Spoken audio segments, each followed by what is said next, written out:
ચેતરભાઈ વસાવા છે, લોકો મેં જોયું છે કે આદિવાસી યુવાનો જે છે એમના ફેન છે, બહુ સારી વાત છે હોય.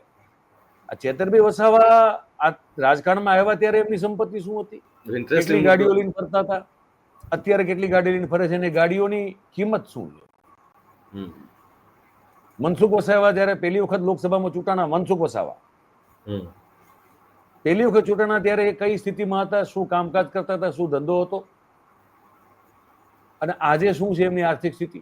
મને કોઈ સમજાવે કે આ બધી જે 1000, 2000, 3000 ગણી એમની સંપત્તિઓ વધી જાય છે, એ શું આ ધારાસભ્ય છે? જસવંતસિંહ ભાભોરનું પણ નામ લો. દાહોદના જે કેમ નહીં, જસવંતસિંહ ભાભોર કેમ નહીં, બધા આવી જાય એમાં. મેં ખાલી નામ લીધા અત્યારે, હું એમ બધાનું પૂછું છું.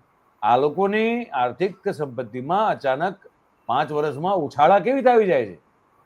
જે ઝડપે આ દેશનું કે દુનિયાનું શેરબજાર વધતું નથી, જે ઝડપે સોનાના ભાવ વધતા નથી, એટલી ઝડપથી આમની સંપત્તિઓ વધે જ કઈ રીતે?